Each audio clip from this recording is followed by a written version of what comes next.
Après la crise du Covid, nous avons désormais la crise du LIEP virus. Un virus qui vous frappe et vous fait entrer dans la pauvreté. Vous pouvez être aux États-Unis, au Canada, en Europe, avoir de l'épargne. Et quand vous êtes frappé par le limovirus, parce que c'est aussi son autre nom, LIEP virus ou limovirus, quand ce virus vous frappe, il vous emmène dans les méandres de la pauvreté.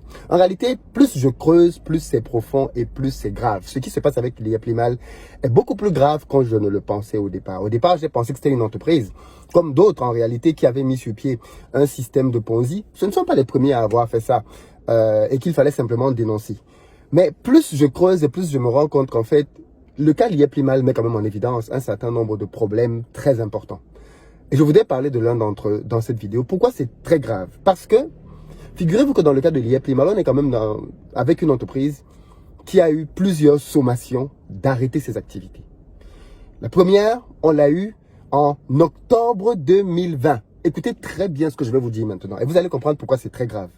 En octobre 2020, il y a eu un premier communiqué de la COSUMAF. La COSUMAF, c'est la commission des marchés qui régule la zone CEMAC pour tout ce qui va être un marché financier. Donc, il est écrit ici, la commission de surveillance du marché financier de l'Afrique centrale, COSUMAF, met en garde le public camerounais contre les activités de plusieurs acteurs qui proposent d'investir et de placer dans des produits financiers sans disposer des agréments nécessaires.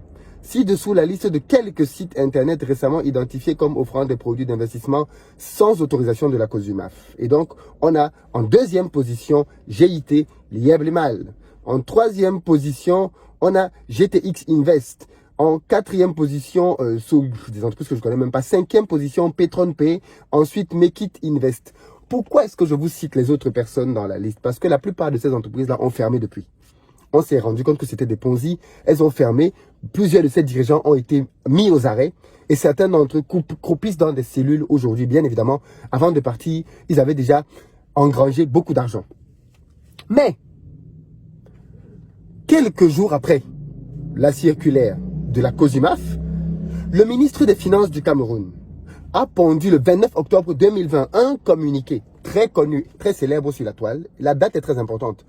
Le 29 octobre 2020, il a pondu un communiqué dans lequel il dit « Le ministre des Finances informe le public que certaines sociétés installées au Cameroun collectent des capitaux importants auprès des opérateurs économiques nationaux et étrangers par appel public à l'épargne sans être agréés à cet effet par les autorités compétentes, avec utilisation de divers supports de communication, en attirant les investisseurs potentiels par des promesses de gains exorbitants et irréalistes sur leur placement. Le motif déclaré de ces levées de fonds par les dites sociétés est le trading sur les crypto-actifs. À cet effet, écoutez bien la suite. Et tout en attirant l'attention du public en général et des opérateurs économiques en particulier sur les risques réels de perte de leur épargne ainsi mobilisée, le ministre lui-même vous dit que l'argent que vous allez mettre là-dedans, vous pouvez le perdre. Ainsi mobilisé en marge de la réglementation en vigueur, le ministre des Finances demande aux promoteurs et dirigeants de ces sociétés, six après listés. Le ministre des Finances, là, il ne s'adresse pas au public. Il s'adresse aux sociétés. Et écoutez bien ce que le ministre va dire à l'IEP Limal, entre autres, le 29 octobre 2020. Première chose, de cesser immédiatement leurs opérations de collecte illégale des fonds par appel public à l'épargne, avec recours aux annonces et autres publications via divers supports de communication. C'est-à-dire que le ministre des Finances avait interdit à l'IEP Limal de collecter l'argent depuis quand? Octobre 2020. Deuxième chose, écoutez bien maintenant le deuxième point. Pour moi, c'est le point peut-être le plus important qui soit. Deuxième point, de restituer sans délai tous les fonds collectés auprès des opérateurs économiques nationaux et étrangers à travers des opérations illicites et rendre compte au MINFI du déroulement de ces remboursements. Je vais relire ce point. Le ministre ordonne à l'IEP Limal et consorts de restituer sans délai tous les fonds collectés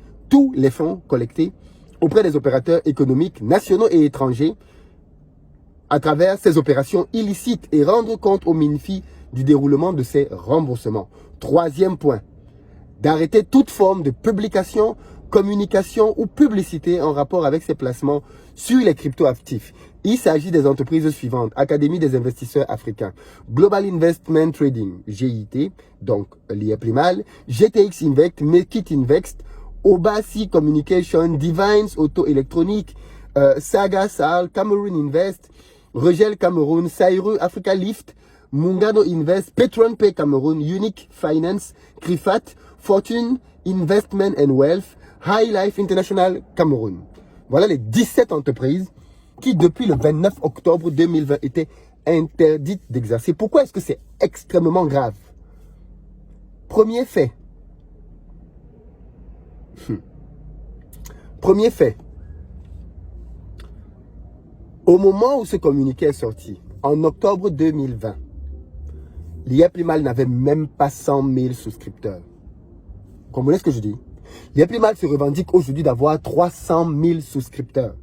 Au moment de cette lettre, l'IEP Limal n'avait même pas 100 000 souscripteurs. Ça veut dire que la nébuleuse n'avait pas encore frappé le monde entier comme c'est le cas aujourd'hui.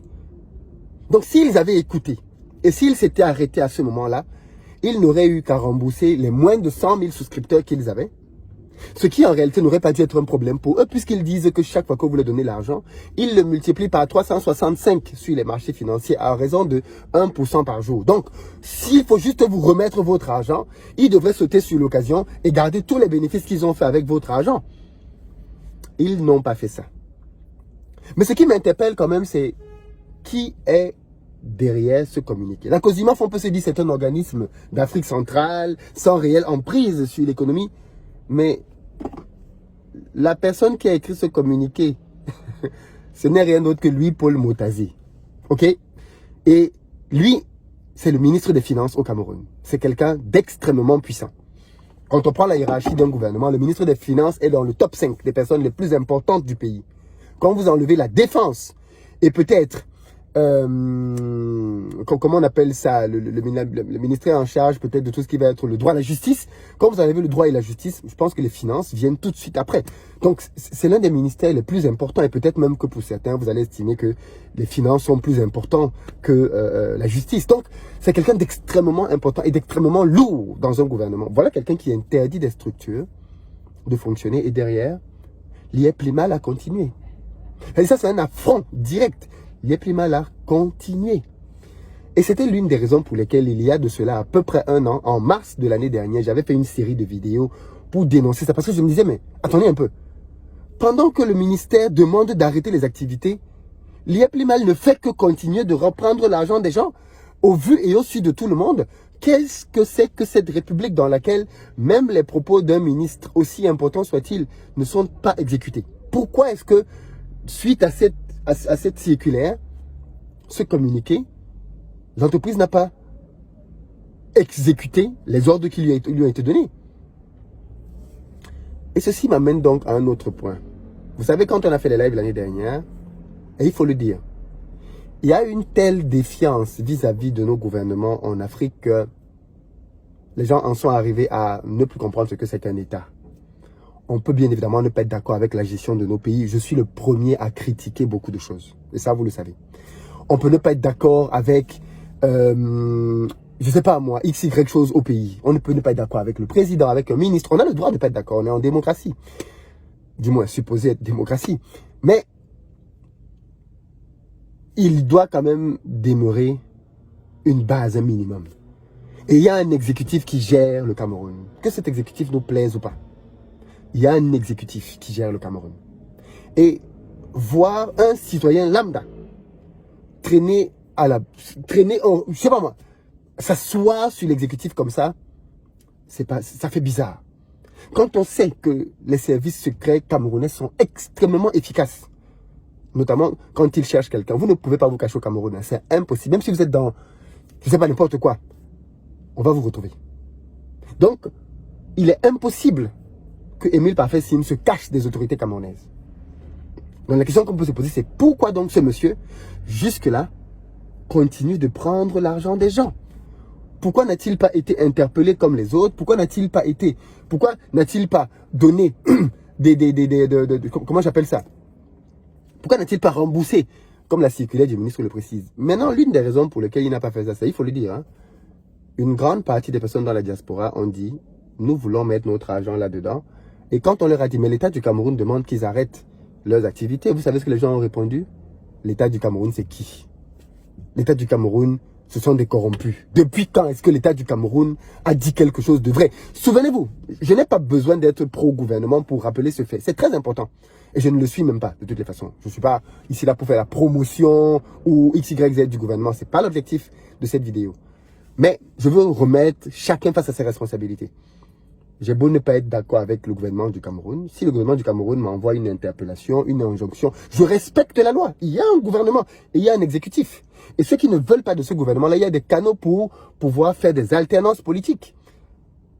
Mais braver comme ça un gouvernement, c'est que tu te crois tout puissant. Mais ici, ce que je veux interpeller, c'est vous les gens de la diaspora, qui avez commencé à dire que oui, mais de toutes les façons, le gouvernement du Cameroun, c'est qui? Le gouvernement du Cameroun, c'est quoi? Le gouvernement du Cameroun a déjà fait quoi? Le gouvernement du Cameroun a fait ci de mal, ça de mal. Ok. Et donc, vous avez estimé que comme le gouvernement du Cameroun avait fait des choses mal précédemment, son interdiction ne valait rien. Et donc, vous avez continué. Certains moments ont considéré que si le gouvernement du Cameroun interdit l'IEP Limal, ça veut dire que l'IEP Limal, c'est une bonne société. C'était ça le raisonnement de certains. Si le gouvernement du Cameroun interdit, et vous pouvez le voir et l'écouter dans les lives qui sont passés sur ma chaîne il y a près d'un an, beaucoup de gens de la diaspora avaient dit que si le gouvernement du Cameroun interdit l'IEP Limal, ça veut dire, c'est même la preuve ultime que l'IEP Limal, c'est une bonne société. Bon, maintenant j'ai une question pour vous. Vous voulez que qui intervienne donc? Vous voulez que qui intervienne? Parce que, à l'époque, l'un des arguments phares que les gens de l'IEP Limal, avant d'être frappés par les limovirus, l'un des arguments qu'ils ont sortis de leur poche était de dire que l'IEP Limal est une activité qui se fait sur Internet et l'État du Cameroun ne peut rien faire pour l'interdire. Ah bon? Oui. L'IEP Limal exerce sur Internet et le gouvernement du Cameroun ne peut rien faire. Internet est au-dessus du gouvernement du Cameroun et le gouvernement du Cameroun ne peut rien faire. Alors, j'ai essayé d'expliquer aux gens que Internet n'est pas un pays et qu'aucune entreprise ne peut être enregistrée sur Internet. Toutes les entreprises au monde sont enregistrées à un pays. Et c'est ce pays qui régule l'utilisation d'Internet. Si aujourd'hui le gouvernement camerounais veut qu'il n'y ait plus Internet au Cameroun, ils appuient un bouton et il n'y a plus Internet. On a déjà vu ça. Certaines zones dans lesquelles le gouvernement a restreint l'accès à Internet. Donc si le gouvernement d'un pays décide, ils font ce qu'ils veulent. Aussi simple que ça. Donc, pour revenir donc avec le cas de l'IEP Limal, on se rend donc compte que on est ici avec une défiance sans précédent de la diaspora qui estime que le gouvernement n'a rien à dire dans ce dossier, que le gouvernement n'a qu'à se taire. Maintenant, les mêmes gens sont en train d'espérer une action du gouvernement. Les mêmes gens sont en train de supplier le gouvernement pour que le gouvernement intervienne. Les mêmes gens sont en train de se battre et faire des prières. Oh, si le gouvernement peut intervenir. Oh, si le gouvernement peut se saisir de ce dossier. Mais quel gouvernement? Celui qui ne peut rien faire? Celui qui fait toujours des fausses choses?